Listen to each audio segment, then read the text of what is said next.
Viewer discretion is advised. I was just in a real dark place in a shower, and I just wanted to keep myself away from everyone. That's when I started becoming closer to God.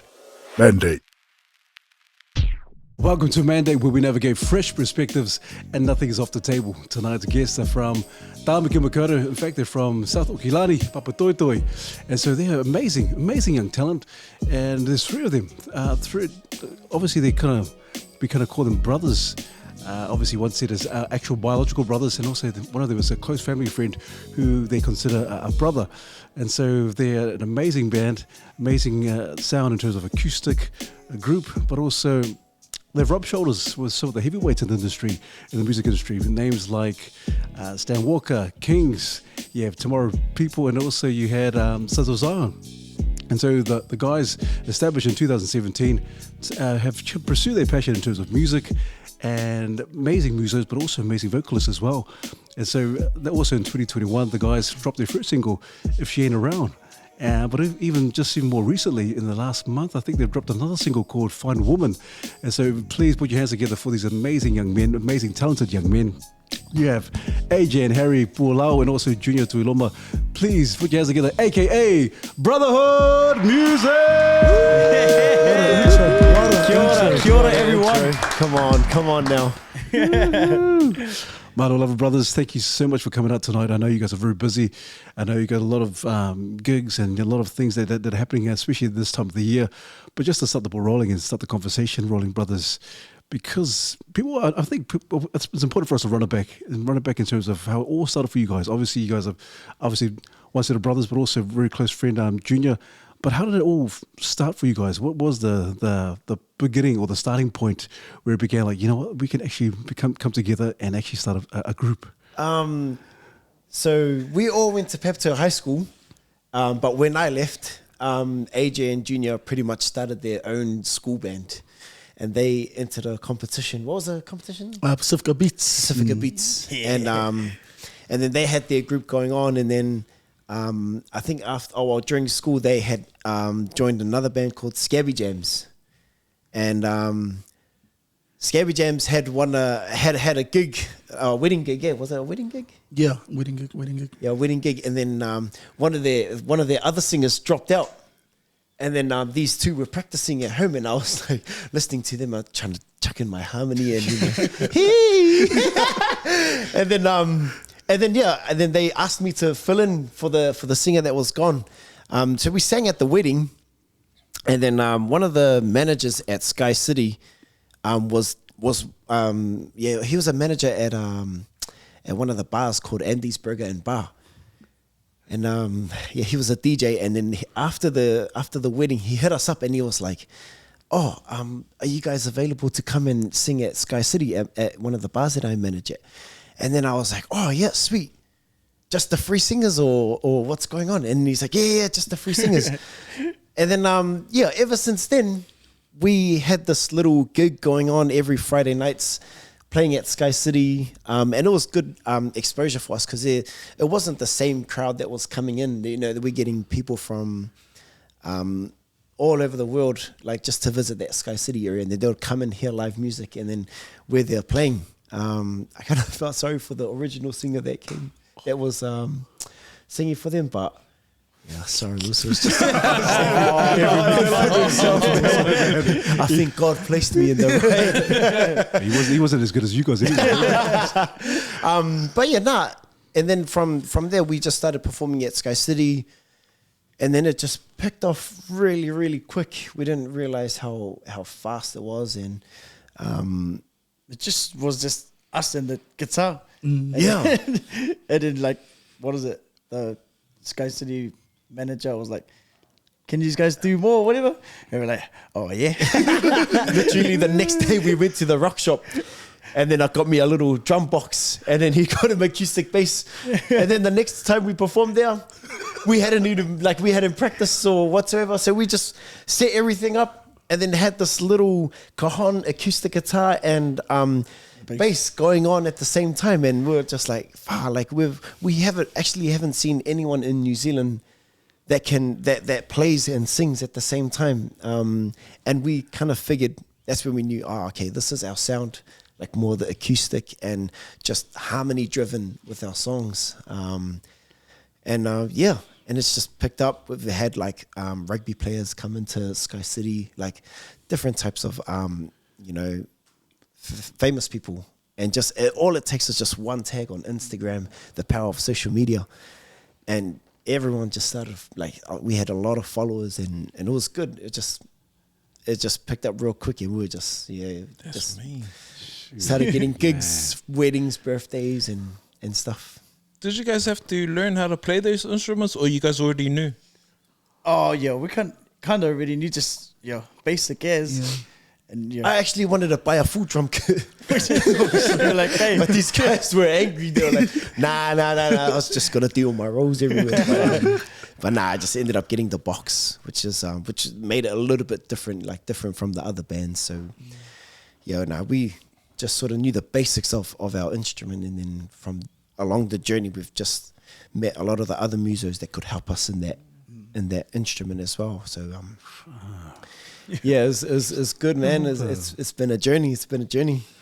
But even before then, you guys were already singing, obviously playing instruments and so forth. And so beyond your wildest imagination, you thought, okay, we'll just get together and we just kind of just for the sake of it and just by chance. Well, obviously not by chance, but obviously it feels like it was just God appointed. Definitely God.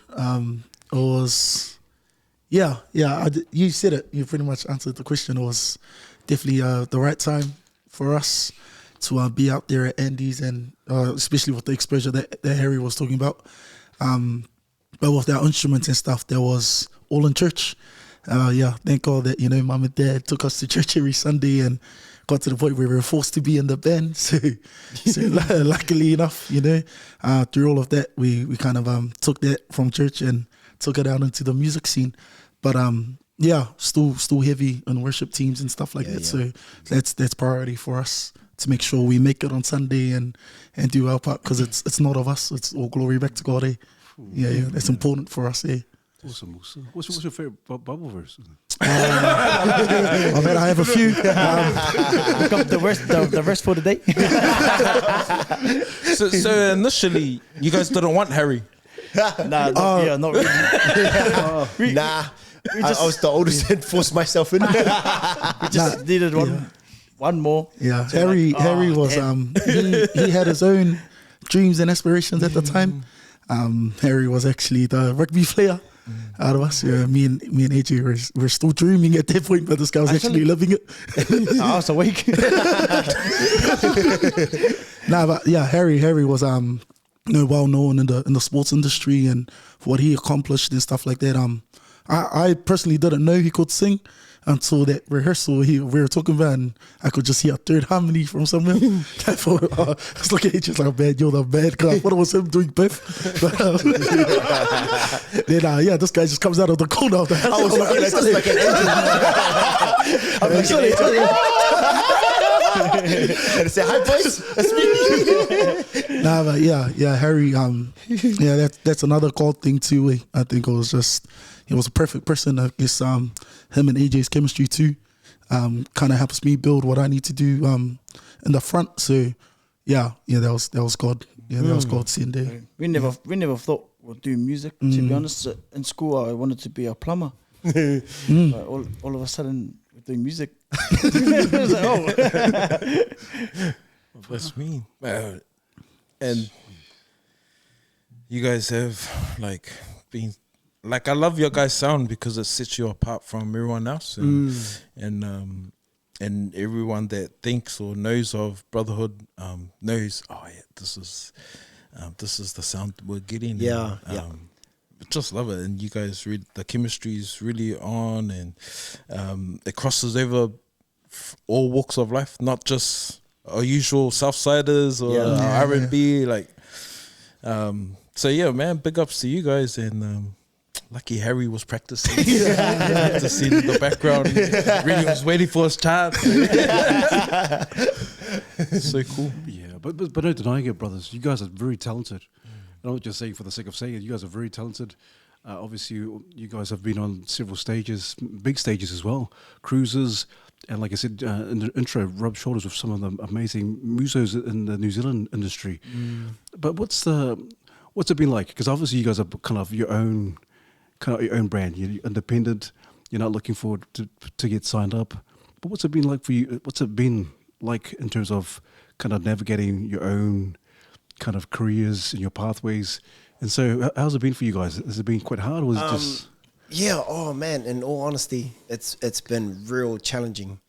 I kind of took on the role to manage just us, and I learned so fast on things not to do and things to do for next time. And it was just learning every single day, and we did eventually get there with the gigs, the bookings of gigs. How like we just had a process on how we're going to start booking our gigs, how I communicate with the boys and be the face between the client and the band at the same time.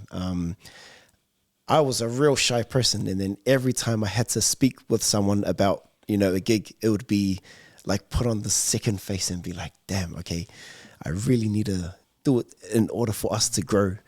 So that side of things was good. It started getting better and better, and then the whole record label thing. I heard things about the labels and stuff, and we did a Sky City ad with Kings, and he said the same thing. He's like he was his own independent artist. And he was the one that reached out to us and said, hey, look, if you guys need anything or how to release a song and stuff, because I had no idea. I don't know what I was doing. And he reached out to us and he was like, oh, yeah, these are the things that you need to do. You need to sign up to, APRA. You need to sign up to a distributor.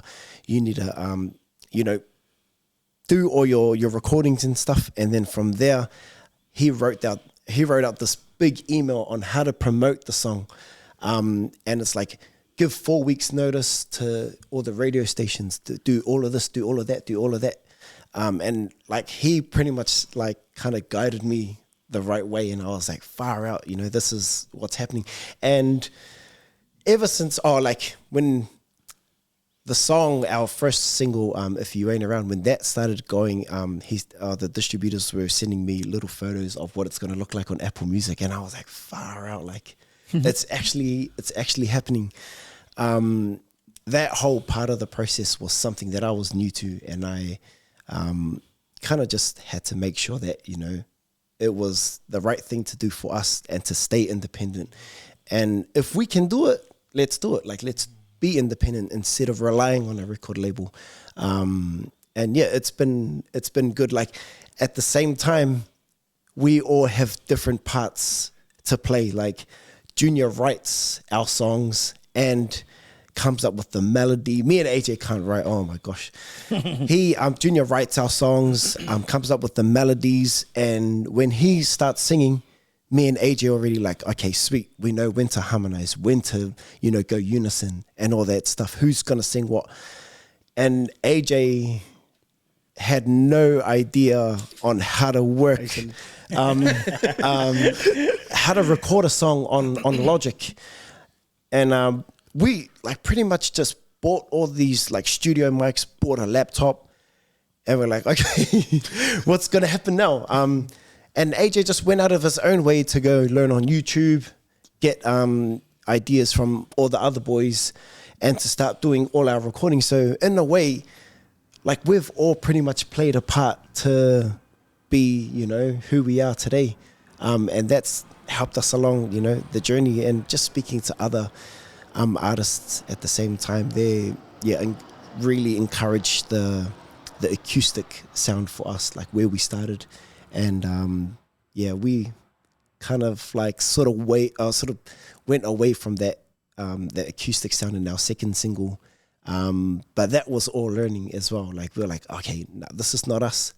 Let's go back to the roots and what we started off with, kind of thing. So yeah, it's been a big journey along the way, and it's good that we can all play our different parts to get our song out and be our independent artist at the same time. It's awesome. Yeah. It is evident because your sound is quite unique, very unique. Obviously, I don't think any New Zealand artists have been kind of acoustic sound and got the drum box and the bass, and then you got the guitar. Yeah. So no one's actually doing that, and so you guys could really stand out, really kind of.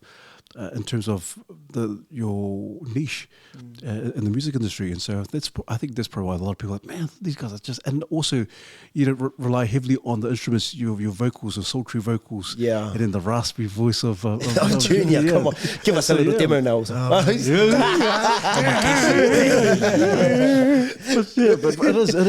it's amazing, and I love what you said, Harry, in terms of being autonomous. You know, some people think, oh, they artists dream, I just want to get signed up. I just want to get signed up. I just want a deal. Just give me a deal. Yeah. But I love that you guys, no, let's just be independent. Let's do it our way. Yeah. And what we like and what our dislikes. And I love that you all come together with different skill sets and abilities, and it works well. Yeah. It works really well, and you gel well.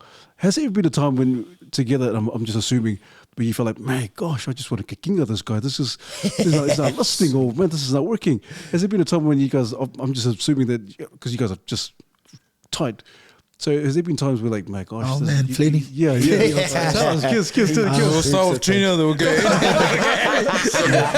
us, it's going to be a long time with AJ. We need to do a volume 2. Nah, like all brothers, Like all brothers, you guys have your disagreements, and there's especially when writing a song, I guess when it's a one person thing, it gets kind of tough when you have a certain way that you want it done, and I guess that's why when I write now, AJ gets these voice recordings on iMessage straight away, because what I want to do is be more inclusive with these two in that writing process. So there have been times where, we get into disagreements about the way we want it done, but it's all that eventually we'll get there. So it's more so, we'll go through that now and then build the bridge, get over it. And yeah, even at gigs, like just today's gig, this guy was something else today. Oh my gosh, new ad-libs I've never heard before. I was like, even some new bass licks that bro. And then I looked in the crowd and there's this nice girl that's walking past, and I look at that's why. And then the bass volume goes all the way up. Sorry, carry on. Carry on. Yeah, but there's been a few niggles for us. A few stories. I don't know if the boys want to tell the stories, but yeah, man. There was this one time in Queenstown. oh yeah, bro. Man, we had this flash ass Acom, man. Oh man, so good, man. And I booked the gig for us and the Acom and stuff, and then we walked in, and then we're just looking around the house, and then all of a sudden the youngest guy goes and puts his bag and stuff in the master bedroom, and then I walked in there. Get out. I'm the one that booked this gig. I'm supposed to be in here. But I'm the one that set up the sound and everything. And we were going back and forth. Man, and not long later, we had about an hour till we had to sing. And we had this bad tension. And I was like, you know what? Okay, you can have the room. I'm going to go in the other room.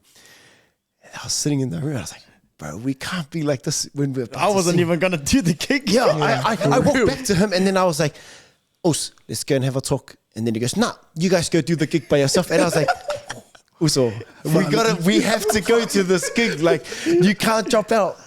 And then eventually, he kind of calmed down, and because he's the mental one out of all of us. And yeah, he kind of calmed down, and then we had a good talk, and then we ended up going to the gig. But that's the kind of stuff that like people don't see. Like we go through things. We're humans as well. We go through things, but then when we perform to people, we have to put on this show face at the same time. And yeah, we do that really, really well, to be honest. All of a sudden I'm smiling, bro, you're the man. Oh, really? But yeah, like there's been times like that where we're like, bro, you know what? Let's just get over it and then, carry on with, what we're supposed to be doing. How do you feel being in the middle, like when the Oh tensions? man, when it went down, I just walked into edges where you all good. For me, it's more so like that's for brother. them too. Yeah, Yeah, like yeah. you know, And he doesn't jump in. I too. don't jump in. I think Just leaves it. for the 'cause give these both. Now for me, it's more so like they're brothers, like biological brothers. So as much as you can call me a brother, but at the same time, there's always that line there that you just don't cross as a friend. Cool. So I was just when that all happened, I was more so just check on AJ, check on Harry, show everything's all good, and then just talk to my Dave. They're having a fight. I didn't know what to do.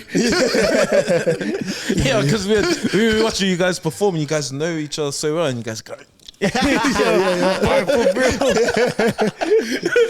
And that's the cool thing. Like when we're on stage, we're having so much fun with each other because there's always new things that we try and do, and like we've never heard before. And then like I think when we're vibing on stage, other people pick up that vibe too, and it's like, and they come to us and they're like, "Man, you guys are having so much fun on stage." And I'm like, and I was saying to these guys, man, when we're vibing, they're vibing too. So whatever we're doing, keep, vibing on stage. We're just having fun. And we try and base it like not on a performance, but as a jam. Like we're just jamming on stage, but at the same time, we know when to harmonize. We know our parts. And yeah, people say like, man, you guys are just having fun. And I'm like, yeah, no, I mean, we are having fun at the same time, but entertaining as well. And that's cool. It's cool. Just jamming with these two, man. It's cool, man. Wow. Who's the cheeky one, and who's the one you have to always keep in check? Bro, probably this guy, man. This guy, man. Oh my gosh. We're just driving to our gig, and then all of a sudden this guy can start eyeing some people out while we're driving. This guy is It's more fun. Just more fun. I like what you said, Mary. Like you said, you're quite shy in the beginning, and then you kind of have to force yourself to. I gotta talk to. I have to negotiate with these people, and all the gigs you have to set up. And I can understand it be very hard, but also in the music industry, because it can be quite cutthroat. Some people, have there been instances where you've kind of like, okay, we'll just do this, and they've shortchanged you. They've tried to pull the wool over your eyes, and because we are us as Pacific Islanders, we want to serve our people, and all that. We want to do something good for the crowd and all that kind of stuff. Yeah. And so, have there been instances where, like, man, these guys they're just doing these tricks on us, man? Yeah, man. In all honesty, plenty of times. There's been times where they've asked us to, we give our set price, and then they're just knocking it down as much as they can. And sometimes it could be, people that we know, and if they're really supportive of our music, they wouldn't even question, the prices and all that stuff. And I think, I don't know if it's just a poly thing or whatsoever, but there was a few times where I fell into that, and it was just at the end of the gig, I'm like looking at my brothers, and I'm like, man, I'm sorry, like we're only getting like $50 or $100 singing for like 4 or 5 hours, and that's man. It was painful, but at the time it was like, we're just grateful for anything. And now looking back at it, it's kind of a blessing, because where we are now, like we were doing gigs for, so cheap, but kind of had to know our worth deep down as well. And it's been a journey, learning all the time. And it's good now that I get my sister to do all our bookings now.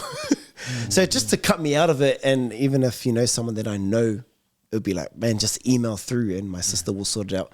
That was another thing. I just wanted to focus on my music. I didn't want to do all the bookings and stuff. My sister would just say, are you happy with this amount? And I'm like, yeah, okay, let's do it. And then she'll just sort out the rest, and we just turn up. I just turn up and sing.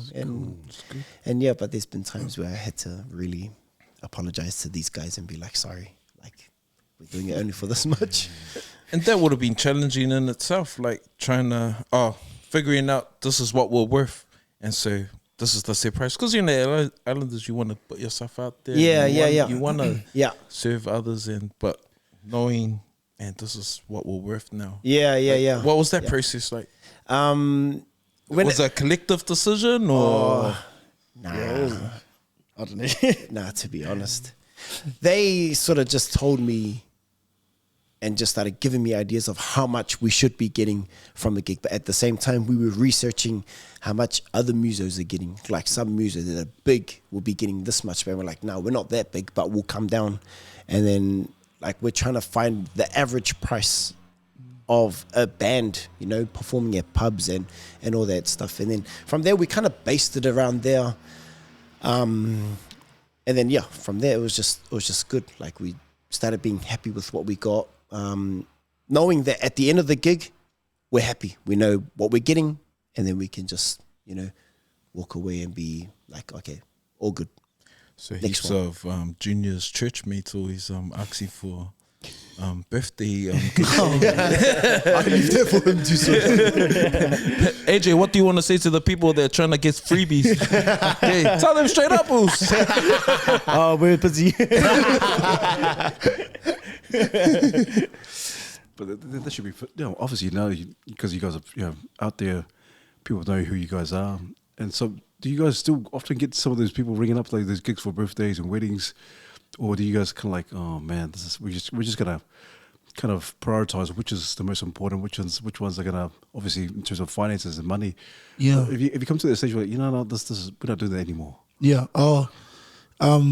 We do get messaged individually for gigs, and lucky, like, you know, Harry learnt the business, and then me and AJ were fortunate enough to learn off also about tax and, you know, provisional tax and stuff like that. So Harry's given me and AJ like a charge rate that we should be charging for the amount of hours. So we have standard of 2 hours, and this is how much we're gonna charge. So if anyone hits us up, we know straight away. It's either I message Harry straight away and be, "Oos, does this person hit me up? Do you want me to do it, or are you gonna do it?" He's like, "Oh no, you." Harry was confident enough to be like, "Oh no, you handle that one also. It's all good." And same goes with AJ. And so, but it's like what you said. Like it's also being picky about like the certain ones we should be doing. Like it's not just about the money. It's also about the other benefits to it. Like, are you gonna have people there that are like, you know, gonna get us another gig? Or say Harry's always advising me and AJ when choosing a gig, it's also about environment and the audience, and like making sure that this gig will produce another gig, and it's just like a chain reaction, and making sure that after that gig there's another one that's going to be solidified for the next time. So we're fortunate enough to learn the business of those. And yeah, thank you, Harry. Yeah. There's gonna be heaps of people at my 40th. So, like, that's the right environment. That's the right people are gonna be there.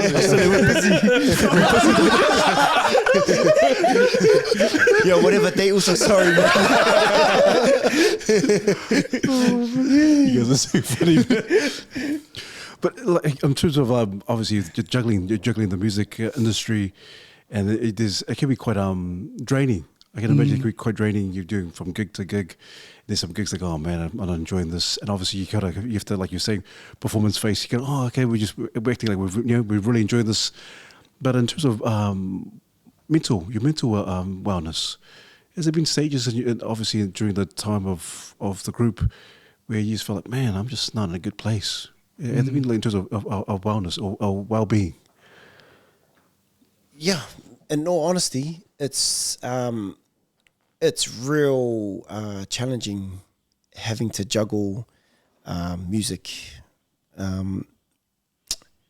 We try and do trainings to get our mindset off the whole chaos. Even work, we still work our full-time jobs, our 9 to 5, Monday to Friday, and we've got kids. Oh, maybe AJ's got something, but you know, Junior's got kids. I've got a son as well, and at the same time, like just juggling everything is pretty hard. Because at the end of the day, we still trying to be a father. We're still trying to be a son to our parents. You know, a grandchild.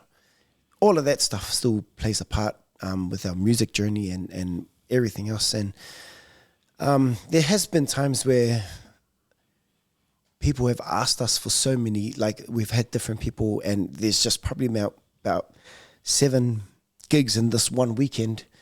One time I booked it, or it was about what, 6? Yeah, 6. One weekend. In Russell. 6 gigs, and one of those gigs we were in Russell.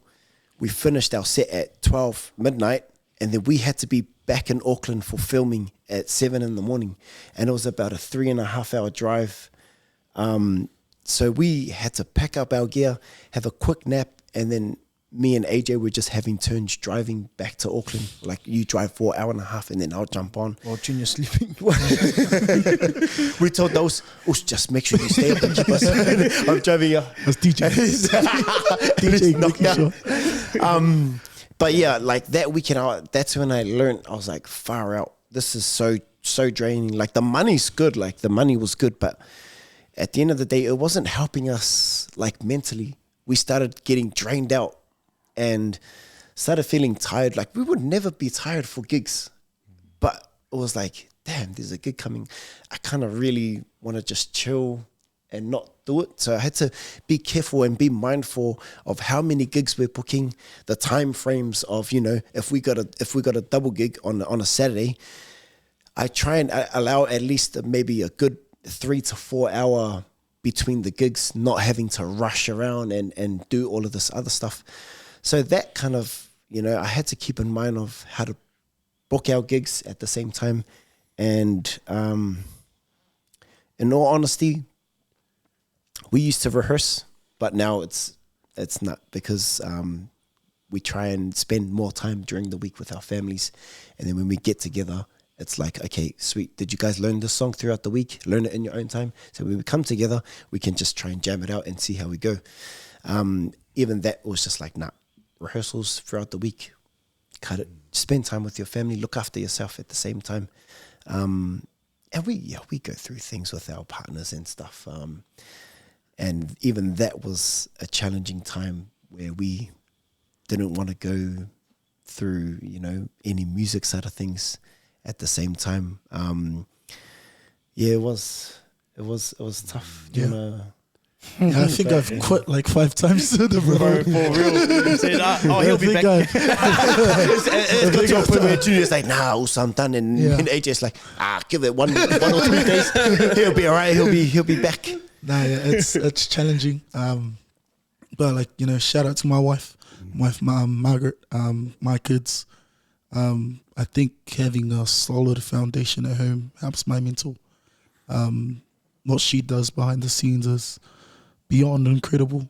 You know, Shaq's getting teary up. Solid. Come on now. Nah, my wife, me and my wife have been through some heavy stuff. It was my first year getting married, and we went through it, man. And it was, you know, when they tell you that, you know, your friends when you're at your lowest.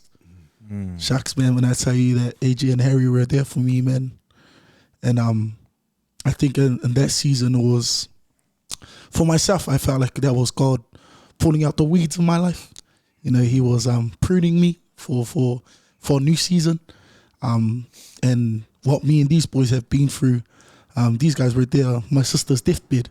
You know what I mean? And so as much as we fight, as much as we go through our own problems as a group, as a band, but also as brothers, it's always a great reminder to know that when we're at our lowest point in life, you know, these are the shoulders that you can lie on. And it goes to show with some of the other boys too, you know, Matt and I and his wife have been incredible for me and my wife, with the journey they're on spiritually, the journey that me and my wife are on spiritually as well. It's been incredible, bro. And I take my hat off to my wife for what she does in our home for me and my kids, and also I think it's a reflection of her allowing me to do music. Like there'll be some wives out there that, you know, it gets to the point where you lose out on family time. You're not being a present father, and that's why I, you know, these boys should be thanking my wife that, like, you know, I'm able to come out. I'm able to so much. that I'm able to come out and gig and do my things like that, because you know, she's been there since day one, and so is AJ. As Harry said, you know, back in our schooling days, it was probably the only islander I knew that had a card in school. So this guy was on a real lookout, and yeah, I'm grateful, bro. I'm grateful for my family, and cutting rehearsals and stuff like that. It wasn't so much that we didn't need it. It was more so that there was enough there for the meantime. Like we've grown over the years so much together that when we're on stage, it just happens. Like it's, and I think that's another God thing too. Like we're blessed enough to be around each other nearly every day for that probably 5 years that Brotherhood was on. That now that we're going into our 6th and 7th, it's like, man, it's just second nature to us now. So when I look over AJ and we're laughing, it's because he done something wrong. We're laughing because I've probably struck a wrong chord, or I broke a string or something, and but that's what it is. It's just that chemistry there that we're able just to bounce off each other. But no, and in terms of my mental health and stuff like that, you know, thank God that He's always there. You know, that's my refuge. You know, that's my rock. I'll pass it over to AJ about his mental health. Huh? Nah, you said it all. Come on, AJ. You know my wife. To my wife. To my wife. Nah, I'm good. How's it for you? Oh. Because what? Do you have kids also? Nah, got nothing. So how's it like? You navigating your own stuff? Because I know you seem to be the cheerful one, but yeah. What is it? Yeah, I'm pretty all good. I just learn off these guys. I see what I don't want to do or whatever. But yeah, I go through my own stuff as well. But I think doing the gigs and stuff, it just gets me, or pretty much just keeping busy and all that, and just also hanging out with the boys. Yeah, takes my mind off things or whatever. And in church. And that's, come on now, bro. favorite verse. Yeah. Give us God so loved the world. Amen. do you always like at these guys when they go through their problems with their missus? Oh yeah. Yeah. I'm single now. I can't keep in. Yeah, this guy. I don't know how many misses this guy has. But whenever I can tell when either Harry's Junior, if he's going through something, you can see it, and we just like, try and make sure he's all good and all that, and say, come on, just do it for the money, and then go back to being sad. So if you don't do it, we're not going to get our money. We need some money. Please. That's just grateful for everything. How do you guys keep it fresh? Because always gigging, always performing. Sometimes does feel like, gotta go do this shit, or is it like, man, this? I find it fun. We try not to do much during the week, so just rest for the weekend, and then I reckon that's why we're still okay. Yeah, and it comes down to the love of music too. I think if you stop loving it, don't do it anymore. And I think that's what it is. I think that's kind of together as brothers. I think that that's what helps us keep it fresh, is that we're all on the same buzz. And like when we're on that stage, it's sometimes it is a persona, as Harry was saying, but sometimes that's really us. And like sometimes that's just we're expressing our personalities through music. So it's a blessing to be able to get, because we know I should say that there are people out there chasing that are not as fortunate as we are as brothers. So I know people that went to excel in mains that are that are chasing that dream, that want to go out there and do the music stuff that are not as fortunate as us. So we kind of keep that as a reminder, keep us grounded, that God's blessed us with this gift, and we're able to bless others with our gift, and that's what keeps us fresh. To be honest, that's my take on it, Hazza. I think every time we get together for a gig, it's been cool, and I think there was a point where like when we were playing our songs, it was getting to a point where it's like, damn, like we're playing it the same way the whole time. Why don't we just change it up a little bit and like sing the same song, but just change how we play it? That's what makes it more fun, because it's like learning a new groove at the same time and just putting our own twist to it. That's another thing that makes us like fun to, having fun on stage and just jamming. So yeah, I think it's that as well at the same time. What outside of music, if you don't have music, who are Harry, Junior, and AJ? Start with AJ. Storeman. Yeah. Bro, yeah, just probably nobody. Yeah, actually, I don't know. Just a family man. He's not even home. He's not even home most of the time. Family man to the boys. You want to get one? Outside of music, Junior is a father, a husband, a warehouse manager at Oha. Shout out to Oha.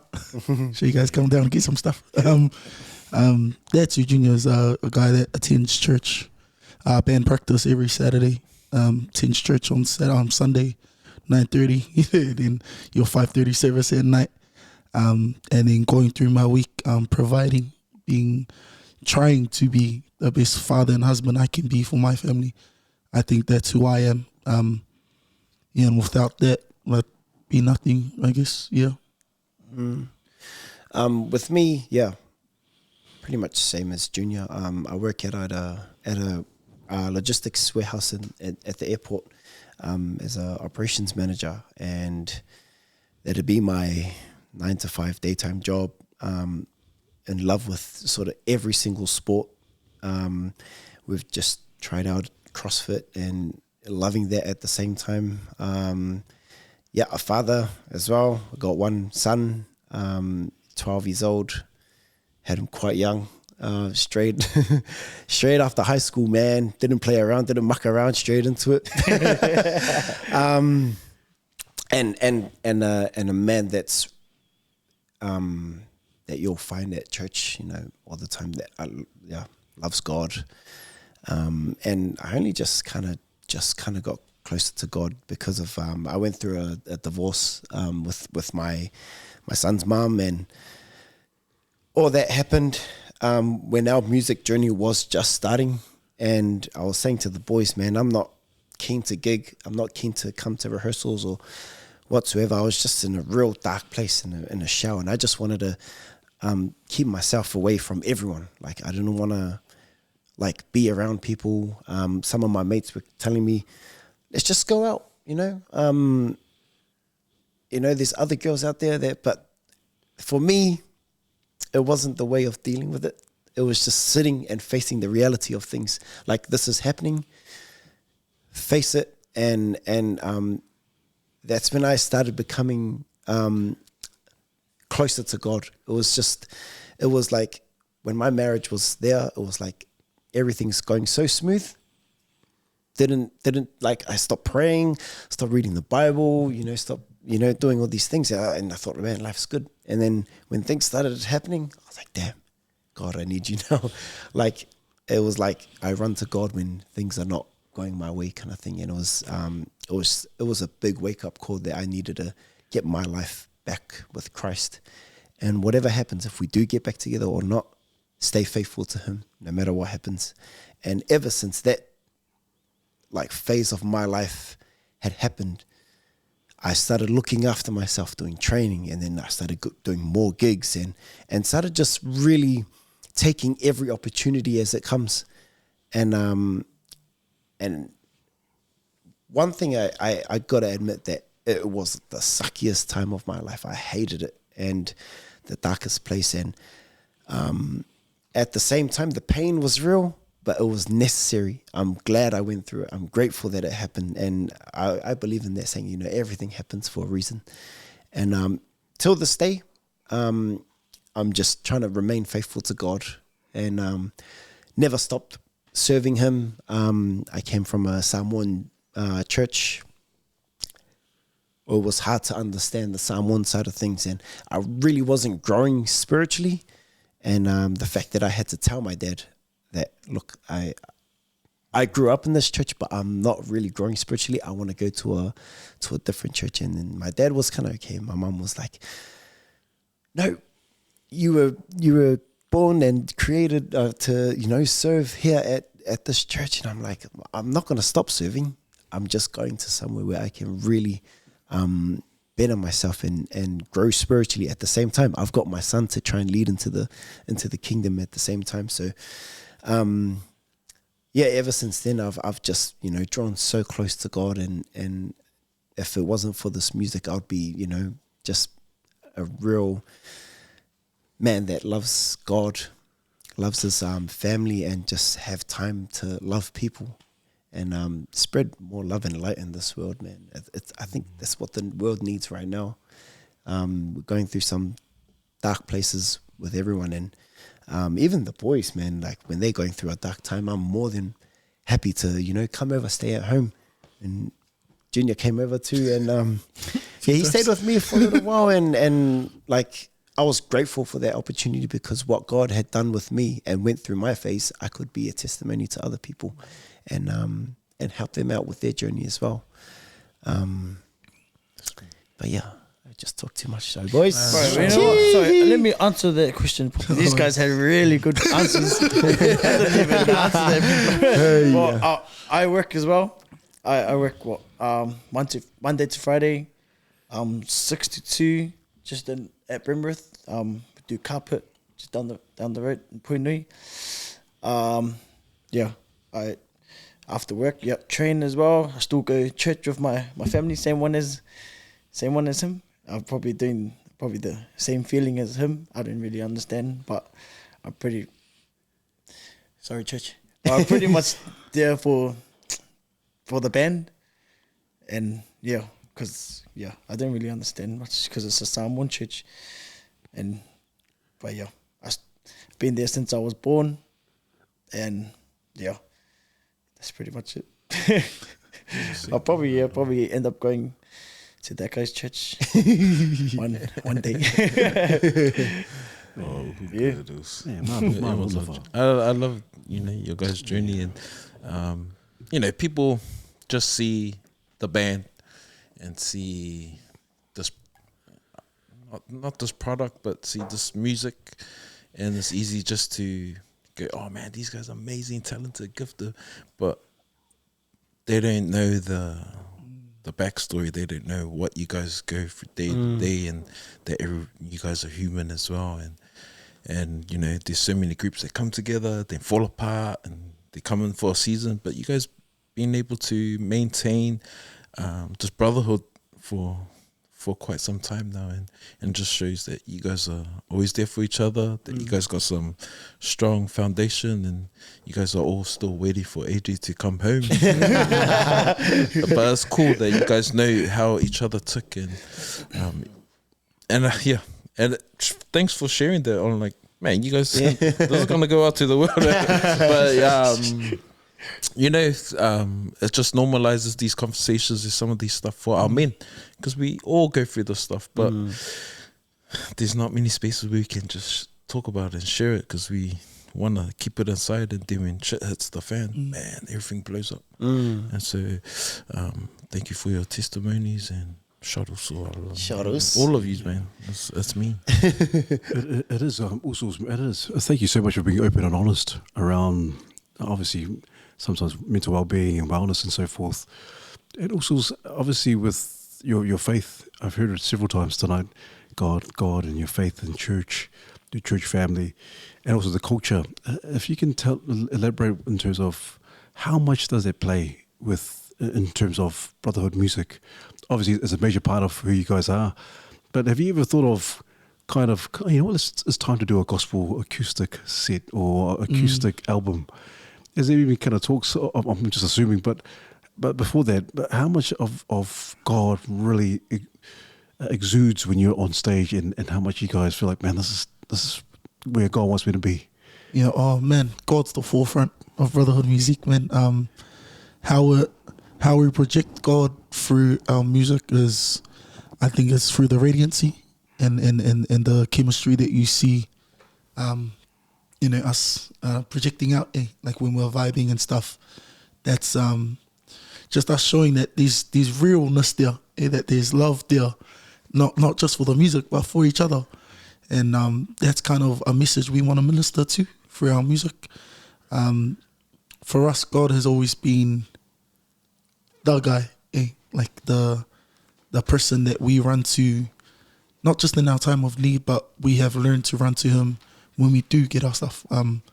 There was times where at Andy's Burger there would be one or two people, and we're so strong in our faith that, even if it was just that, Harry will always remind us we're doing a prayer before we get out there.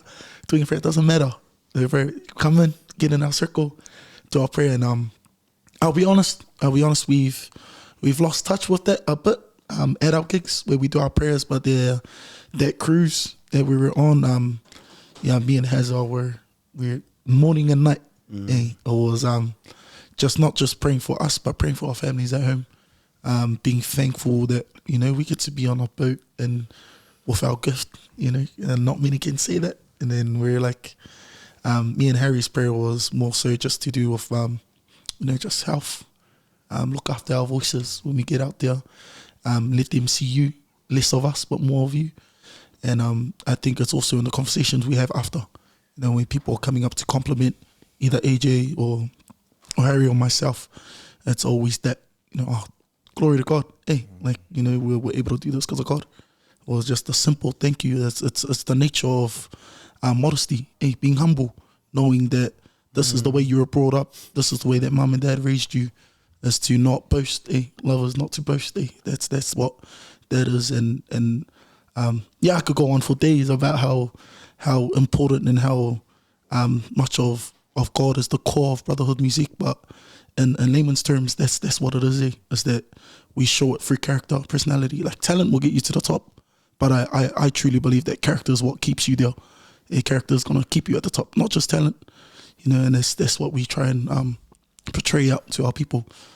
Yeah. And it's good because the people that come up to us after, when we're just having like a 2-minute convo, after that they're like, man, you're so down to earth and all that stuff. And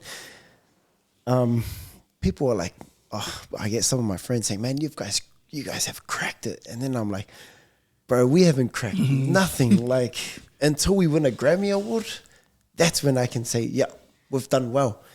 But for now, we're still in the process of just working our way through this journey. And Junior's pretty much said everything about, God being, the forefront for us. And it's always just giving back to Him at the same time. And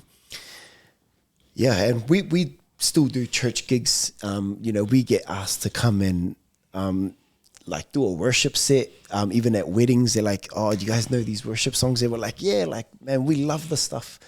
And we still do it, and it just hits different. Like, it's good because we have the musos that can back us as well, and they love all the gospel sort of things. And funny you talked about the gospel album. Like, we literally talked about it, like, I think today or yesterday, about some gospel songs that we want to release, some covers, and how we want to just drop our First Love kind of EP maybe, and just do all the favorite gospel songs that we love doing, just to give back. And awesome. It's we just talked about it recently, and it was funny that you brought that up. It's like, oh, that's a good name for EP.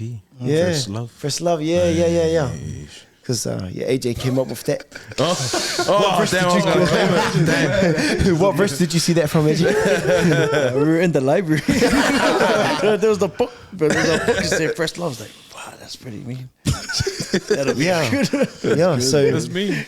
Yeah, that kind of stuff. But yeah, we love doing the even performing at youth rallies. It's cool, man. We love it. It's like come and perform at the youth rally, only singing 2 songs, and then Next minute we're doing a testimony. Like, do you want to just share? Those two start crying. My But 40th was gonna be are you friendly? So, And I just want to apologize to the people on the cruise, because every time these guys would finish performing, they'll come up to me and go, man, mean set. Oh yeah, we'll be practicing for a while now. Shucks. No, but it's good, man. Yeah, I love the church gigs. Yeah, me and Junior still do it, but I think this guy's starting to charge now. Fair enough, Hey, fair enough, man. Yeah. AJ's like, oh, how much are we getting? Actually, He's investing in the ministry. He's investing in the ministry. love offering, yeah, love offering. Love offering, man. But it's exciting. I'm really excited that when you guys do come up with your album or the gospel acoustic album. It's gonna be exciting. Yeah.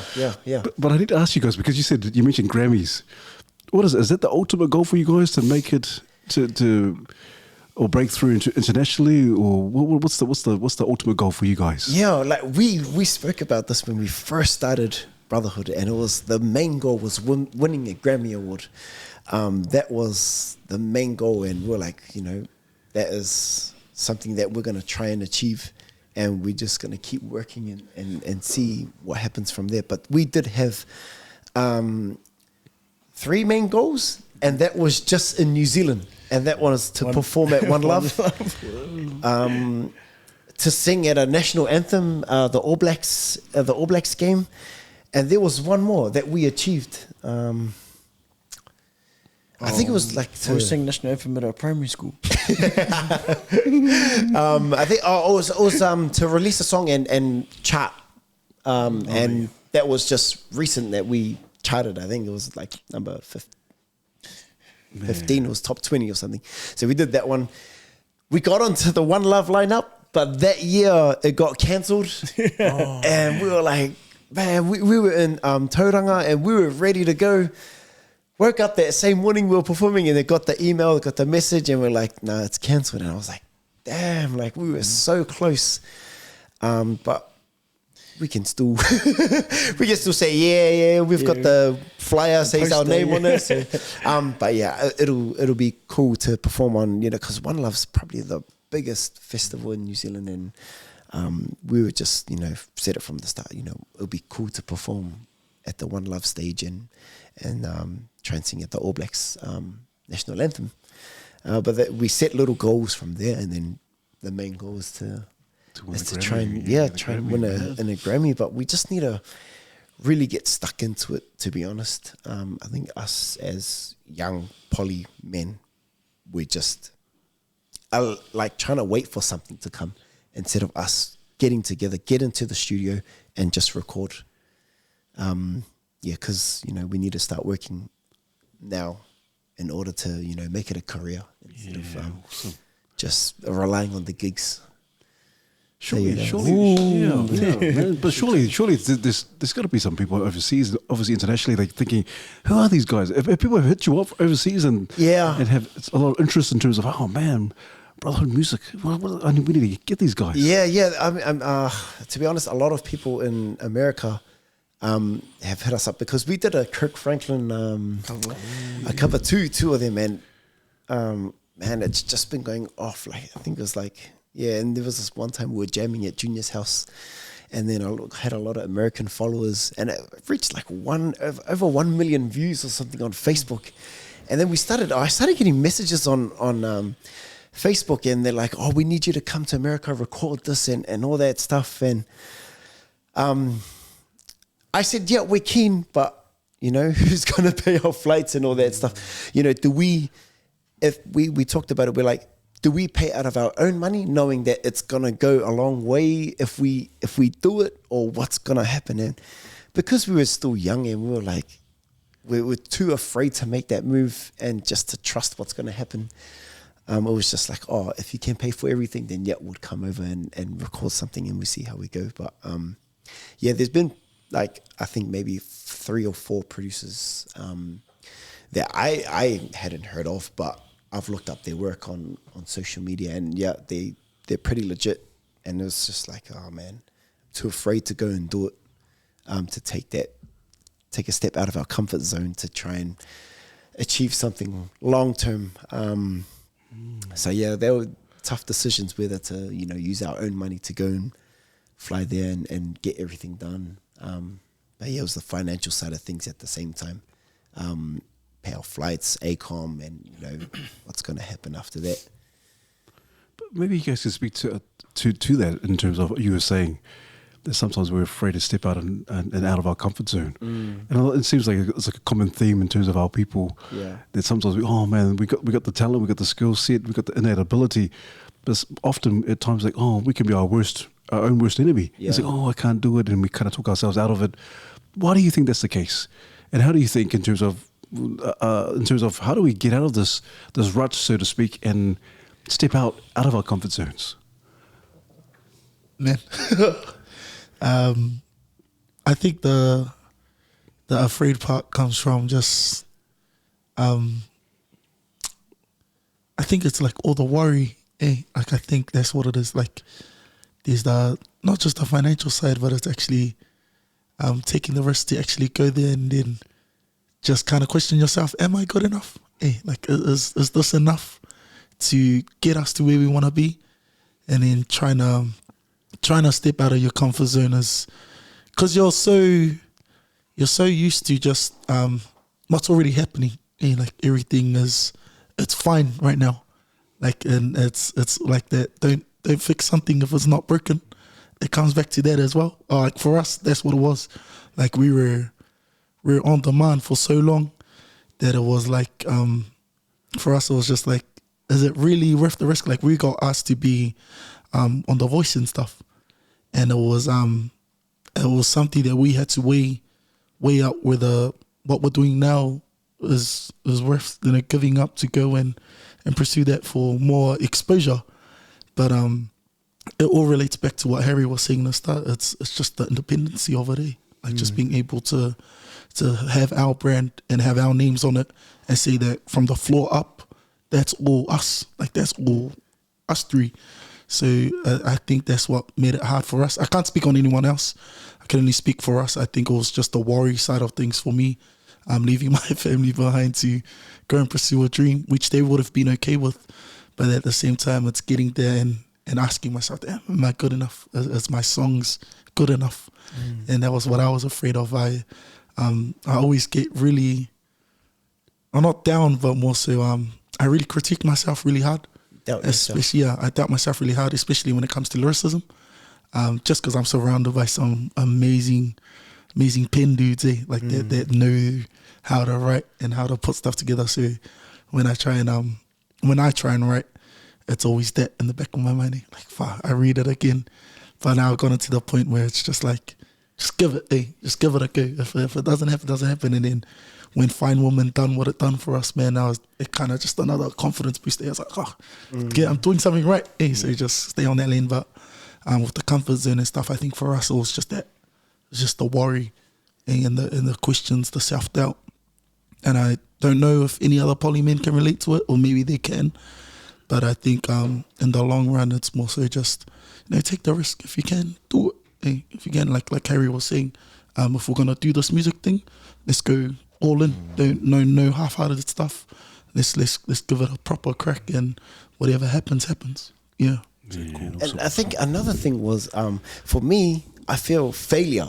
Like if we go and then we fail, we come back, and then it's like everyone looks at us like, like that kind of feeling.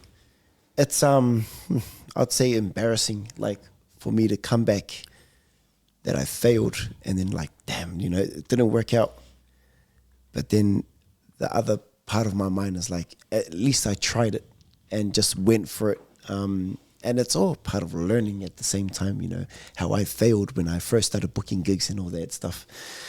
Same concept, but I think for me, failure, this is probably a big thing, even for us poly men at the same time, because as men, we've got so much pride, man, so much pride, and it's we can never just bring it down and be like, humble and just try it, see how you go. But yeah, I think, for me, like failure. Shadows. Yeah. AJ, what's Your compass. your thoughts? Huh? What are your thoughts? These guys said it all. I'm really lost. That's good also. Yeah, and these are normal feelings, and it's easy for someone on the outside looking in to say, "Man, you guys got it," but you guys are taking the risk. And one thing, we're not in the music industry, but in terms of podcasting, like when we started, oh man, we used to have meetings after meetings, recordings after recordings.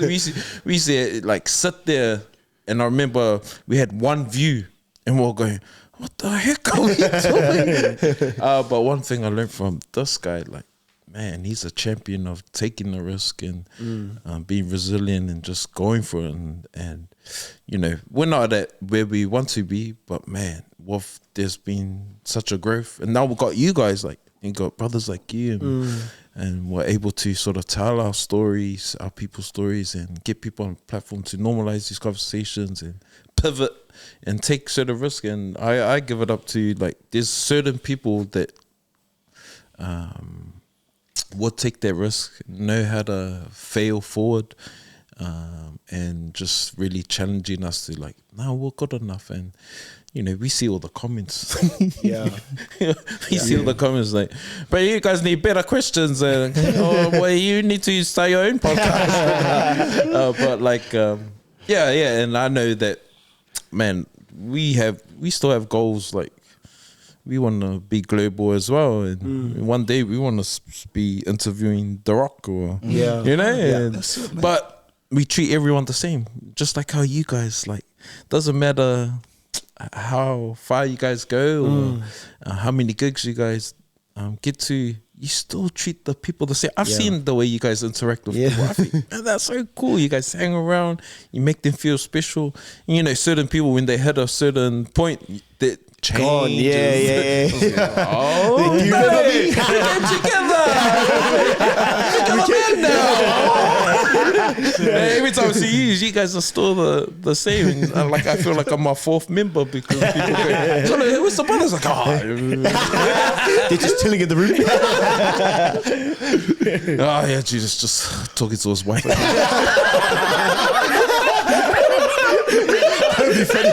Oh, JT, yeah, nah, he's talking to. We should, just call him J. But Oh man, but no, it is refreshing to have young men like yourselves, who are driven, highly driven, and very talented. And so you're absolutely right in terms of obviously failure. Obviously, it's a new term. It's quite a popular term now. Imposter syndrome. People think, "Oh, you're not good enough," or "Maybe not good enough. I can't do this." But it is. It seems to be something not just for our poly men, but for men in general, or people in general. Where they talk themselves out of it. "Oh, I can't do it. Oh, maybe a bit too hard." And then, or it's not because I haven't got the money, the finances, all these things, all these excuses that can come to the forefront. But I love that you guys haven't given up, and I love that you guys, and I love it what you said, Harry, from the onset. We're doing this our way.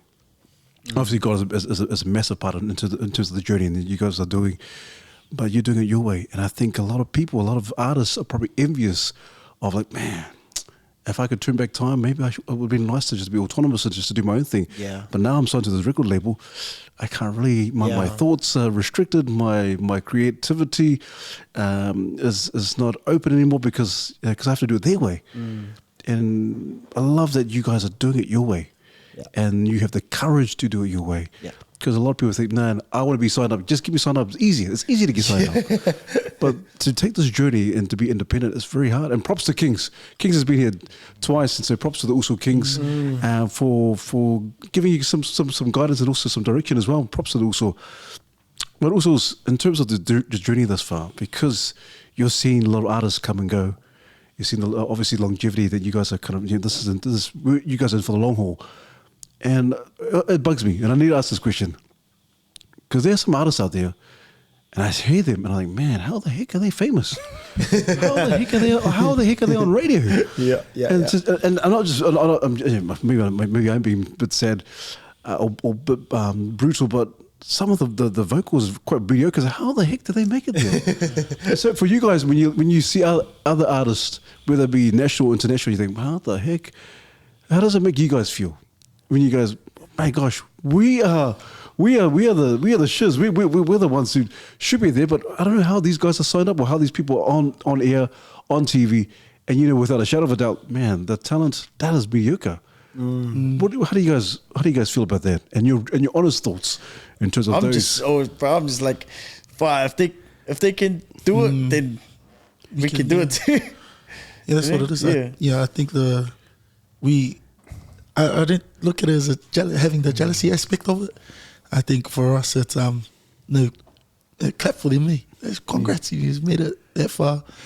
For us, it's more so, man, we might need to work a bit harder. Hey, like let's put in more work to get to that point, and maybe they had more distributors or they trended at the right time, and then how social media is now with algorithms and stuff. So it might have just been that, and they might have had more luck than us or more blessing than us. But at the same time, yeah, we didn't.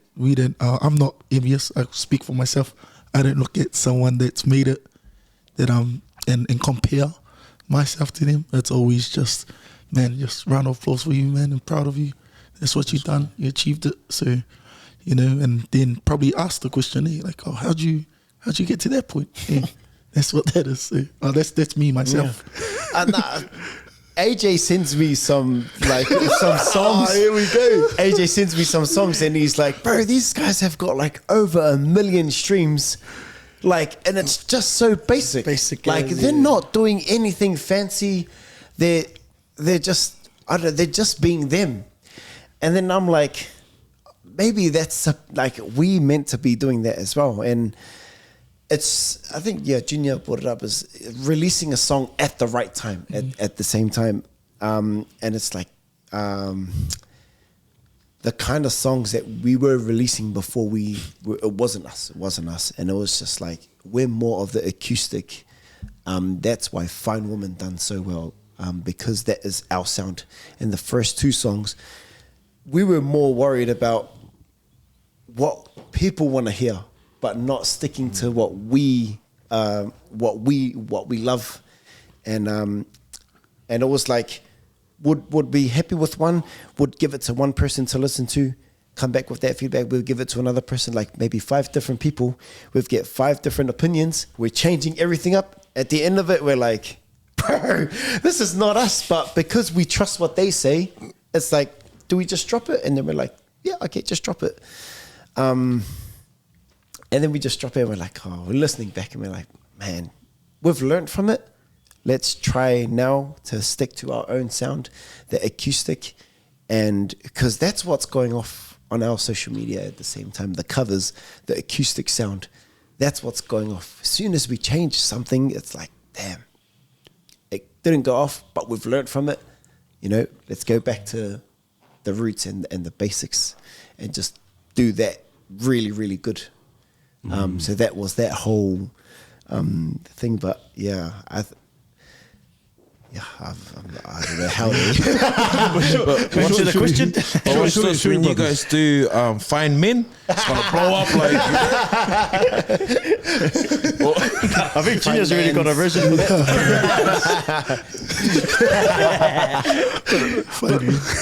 But I'm not even talking about like you were saying, Junior. I'm not even talking about like being envious. Yeah.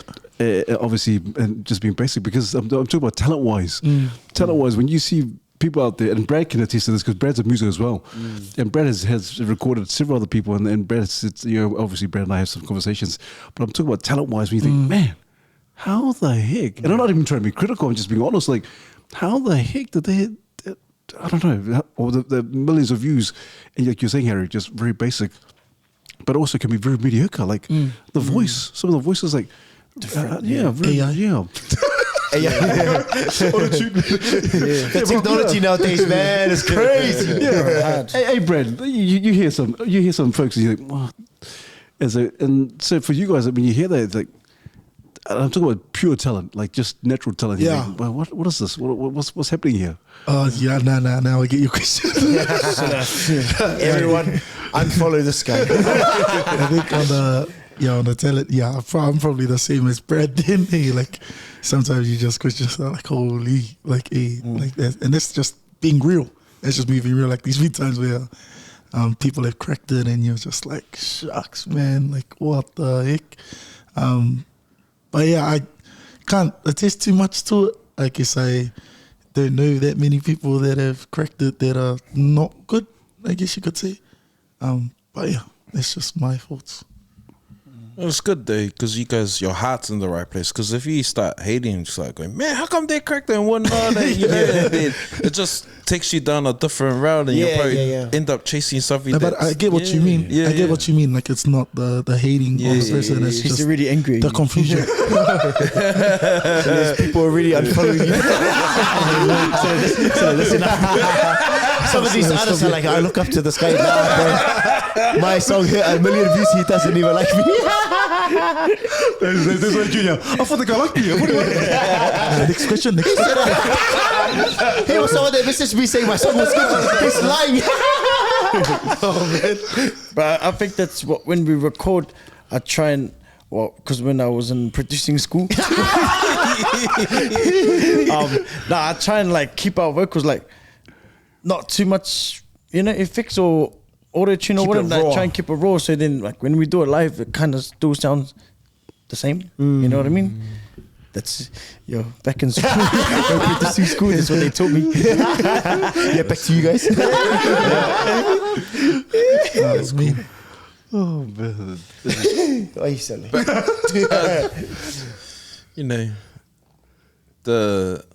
I don't know, there's just someone on the outside looking and just hearing your story. Like for me, I feel like there's the timing for you is just like character building, and it's like I feel like you guys are like the people's musicians, and like you guys getting eventually get pushed by the people, and when the time comes, you guys will be ready for it. And just imagine if you guys cracked it a couple of years ago, like at that level. Man, we wouldn't see AJ anymore. I'll probably have to fill him because he's probably making kids. He's gold. I just FaceTime Chris Brown. But nah, man, it's cool hearing your guys' journey and the goals that you guys have, because we always feel like we have this connection with our guests, and then we always like at the back of our hearts we keep always continue to follow you and lift you guys up in prayer, and then hoping, man, watch this, one day they're gonna crack it, they're gonna get there. And I remember someone from the States was sharing your guys' stuff, like they had different tabs on the different choirs and stuff, and then they had you guys, and then people, and then I was going through the comments, and people go, man, who's number 6? Number 6, yeah. And they go, this brother. And these people are from overseas, and it's so cool. Like eventually, the right time and God's timing, man. Yeah, it's gonna be cool. We were shocked at that. But video that page too. is like, bro, that's a It's big all the- page. Yeah, It's a massive page. Black American artists, all the choirs that go on over there, and I was you like just seen buzzing these up. poly boys. Alright, Sally, let's go. So everyone in their clothes, what? I'm in my Panthers jacket. Everyone's in their uniform, and we're like, oh, just shorts and a lower t-shirt. Yeah, sexy. But like from that, we got a whole heap of followers from the States as well, and it was just because that video is so like kind of like when we first started, I reckon.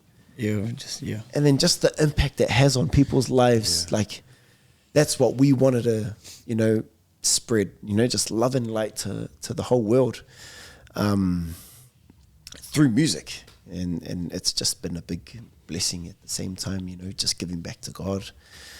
The journey's been challenging but rewarding at the same time. Man, awesome. It is. I like what you said. The journey is obviously it's cliche. People say, "Oh, it's just the journey. Enjoy the journey, the process of the journey."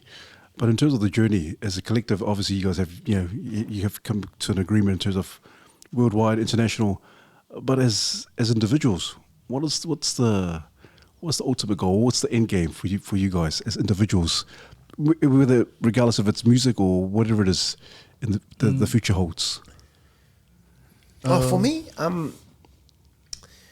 the future, I'd like for our music to impact a lot of people and just uplifting, like when they hear our music, just uplifting their spirits again. You know, when we record it, release it, and just hope it does well.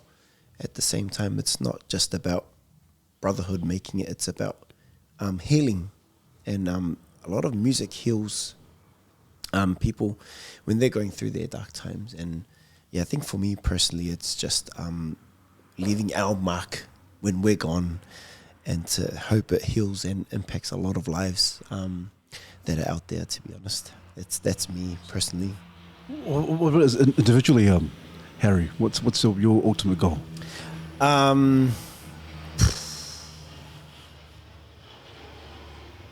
For me, I reckon leaving a good and just being the best role model I can be to my son.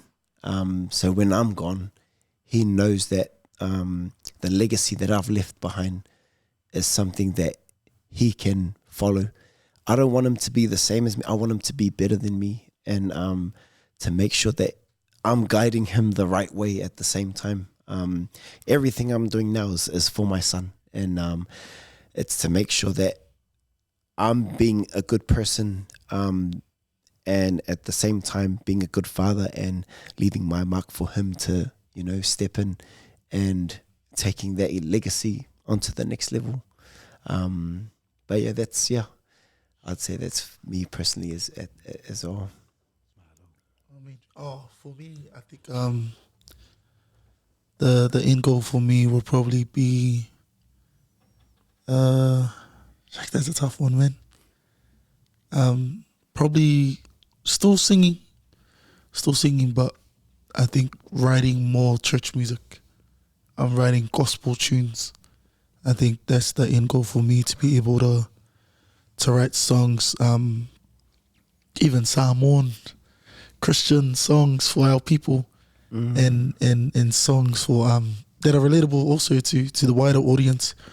But being able to I'm praying and hoping that one of my kids pick up music, because in the long end, that's what I want to see. I want to eventually get to a point where I'm in the worship team and I just look at my son, hey, you're flat, or something like that. Or looking at my son and just, you know, seeing him have the same heart for God that I have now. And that's the long goal for me, is to keep serving God, and hopefully I can do that with the songs I write one day. That's the end goal for me. Yeah. I'll probably be the same as Harry. But like, because I didn't even have any kids yet, so probably like a role model to my family or whatever, and then eventually when I start having kids, then yeah, hopefully I can leave my mark with them. Something like that. Maro, love Usos, Maro, love. I tell you, Usos, been a pleasure, a real pleasure. Obviously, when people come in, we always think, man, and we always get excited. Charles, myself, and obviously James are here, and Brad. We always get excited, whoever the guest is, and we like Charles was saying, we treat everyone the same, and the nuggets and the openness and the frankness of the people that come in and they share. Some of them share their hearts, some of them cry, and some of them are quite bold and courageous in terms of the conversations that we have.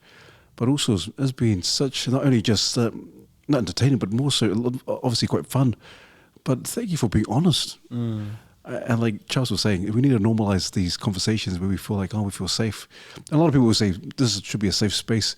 But for me personally, I think in order to create a safe space, you need to feel safe. Yeah. And that's what we try to create in this space. And so Usos, thank you so much. Thank you for your time. Thank you for your talent. But also your God-given talent, but also thank you for you guys for being yourselves. And we wouldn't have it any other way. And so all the best with your future endeavors, all the best as a collective, as a group, but also all the best as individuals, and all the best with your families and the kids. And AJ, hey, I don't know. Yeah, so she might be coming up real soon. So, but it's been a privilege. And I know you didn't say much, AJ, but I know for a fact that you're a big part, obviously you're a big part, But I know you're that kind of individual who doesn't have to say much. Your actions really speak louder. Yeah. Yeah. Yeah. He's the guy that lights up. You know, when we're just out and about, you just see this guy's energy, and you're like, Sole, whatever you're on, give me some. But he's just got this energy where, you know, and I think that's what we're grateful for, that, you know, because we're more the serious ones. He's just like a clown, and he brings that energy to us and everyone that hangs out with us, all the other Muso boys at the same time, and they all want to hang out with him instead of me. But I can imagine you do. You have this aura about you, and so you know, obviously people, you're kind of like a magnet. People like to hang out with you, and they love it that you don't have to say much. You just have, your actions speak louder than your words. So also props to you as well, and to Junior. Harry, thank you so much for your time. Appreciate it also, and all the best. God bless you guys and the work you guys do. And I look forward to when you guys are holding that not just a one Grammy, those Grammys. so I don't know, we like to speak it into existence, and so also, man, just so we can share on our stories. Oh, they were on here first. First podcast. I was in that group, but Harry took over. JT still took it to his wife.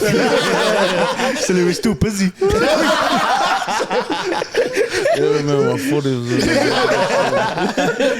Junior, you got anything to say about me? It was just Harry. Keep it coming. No, I think we'll say on behalf of us, man, thank you guys for the opportunity. Yeah. Thank you for taking a chance on us, I guess you could say.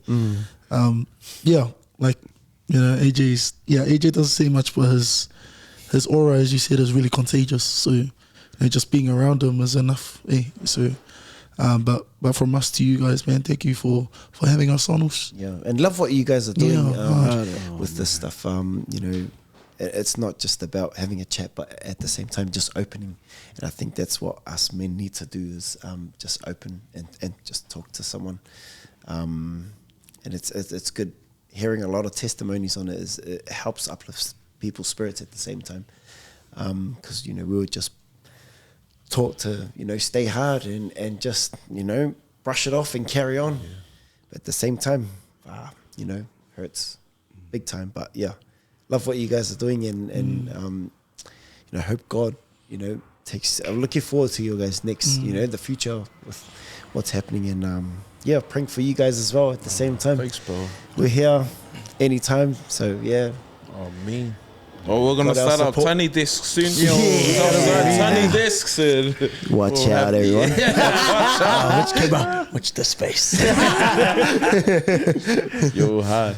That'll be mean. Have to. Yeah, you want to say? Oh yeah, shucks. My 40th. Man. My 40th is super grateful to cross paths with you, and just love your guys' heart, and continue to stay the grind, because you know, I know it ain't easy, and you guys got families now, but I love the brotherhood. I love that you guys always point everything back to God, and just know you guys got us as well, like big brothers around the corner. Honestly, message us, and because we don't just say it over here, like we're really about it. Like Pete and his wife run programs that really deal with stuff like that. But we you know, not just me and Pete, but the whole team. Like, you know, this space is your space as well. And Junior said he was going to shot me a beer one day.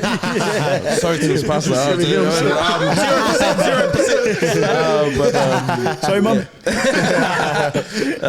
Yeah, just super grateful that you guys are out there and carrying the flag for, you know, our people and just your families as well. So continue to do what you're doing, and all the best, man. Appreciate it also. Boys. Also, we never let our guests go empty-handed. So we always do a sketch, a cartoon, or a caricature of our guests. And so on behalf of the Mandate team, on behalf of the Mandate team, this is for you guys. Thank you so much for your time. Oh man, shucks, That's the Grammy Award right there. Oh man, thanks, Us. Shucks. Appreciate it. Cheers. Shout out to Sauce. That's me. Man, awesome guys. Thank you so much.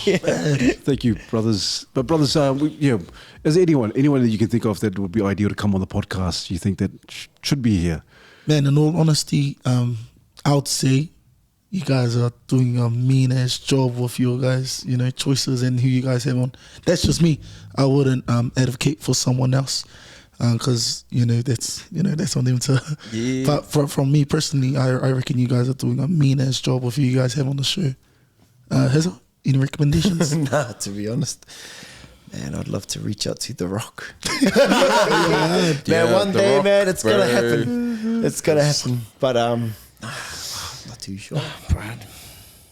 Yeah, no. Man. Maybe just Baby AJ by mom? himself. So they'll be finished in 5 seconds. Oh, that's good. Yeah. These guys are like, I've run out of questions. Oh man, awesome, brothers, awesome. But otherwise, brothers, we always give our guests the last word or words in terms of encouragement to our viewers and to the listeners. Anything you want to say to our men, to encourage our men or inspire our men out there? Oh man, what we've been saying all podcast, man. Put God first. Turn to prayer, not just in time of need, but in time of gratitude, and learn to be, not learn, but be humble. Hey, be humble in all aspects of life. Be grateful for what you get. And the boys got anything you guys want to add on top of that? Appreciate you. Yeah, from Brotherhood to everyone else that's watching, that's all we have left to say is, God is good all the time, man. All the time, God is good. Good. Yeah, awesome. Thank you so much. Well, thank you once again to the Usos this evening.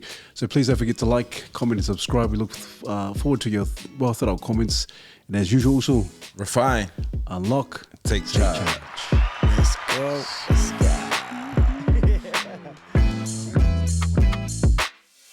Mandate.